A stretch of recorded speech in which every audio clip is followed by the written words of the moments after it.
नमो बुधाय। साथियों, आखिर ये भरोसा, ये विश्वास मोदी जी में और बीजेपी के नेताओं में कहां से आता है कि वो कहते हैं अब की बार 300 पार तो 300 पार आ जाती है, और इस बार कह रहे हैं अब की बार 400 पार। तो ये कहने का भरोसा उनमें आता कहां से है? ये कहने का भरोसा उनमें उस ईवीएम से आता है जिस ईवीएम को भारत इलेक्ट्रॉनिक्स लिमिटेड बनाती है, ECIL बनाती है, और उस कंपनी के 7 डायरेक्टर में से 4 डायरेक्टर बीजेपी के पदाधिकारी हैं। जो बीजेपी के 4 पदाधिकारी उस कंपनी के 7 में से 4 डायरेक्टर हैं, वो कंपनी ईवीएम बना रही है, और ईवीएम के अंदर उन्होंने रियल टाइम क्लॉक लगा के रखा हुआ है।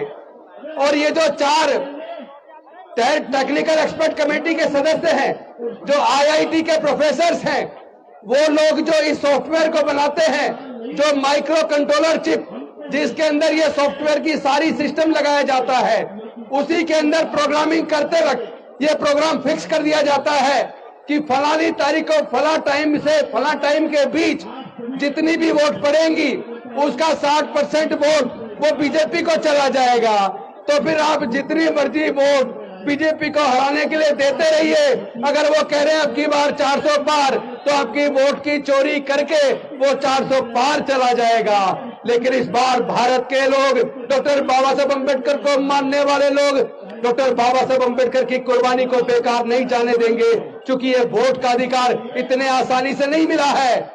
जब इस संविधान सभा के अंदर इस बात पे चर्चा शुरू हुई, अंग्रेज जानने वाले हैं, हमें अपनी सरकार चुननी है, वोट का अधिकार किसको मिलना चाहिए, तो संविधान सभा के ज्यादातर सदस्य वोट का अधिकार केवल ग्रेजुएट को, इनकम टैक्स पेई को और बड़े बड़े जमींदारों को देना चाहते थे।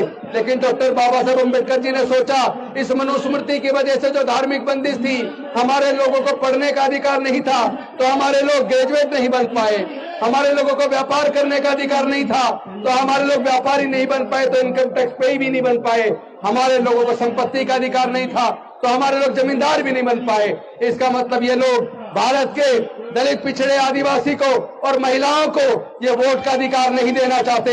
लेकिन डॉक्टर बाबा साहेब अम्बेडकर संविधान सभा के सामने अड़ गए, और इस बात को उन्होंने पूरे संविधान सभा को मानने के लिए मजबूर कर दिया कि भारत में रहने वाले सभी लोगों को, अमीर हो या गरीब हो, स्त्री हो या पुरुष हो, पढ़ा लिखा हो या अनपढ़ हो, सबको एक वोट का अधिकार मिलेगा। वन वोट वन वैल्यू, यानी आपका एक वोट होगा और सबकी वोट की कीमत बराबर होगी।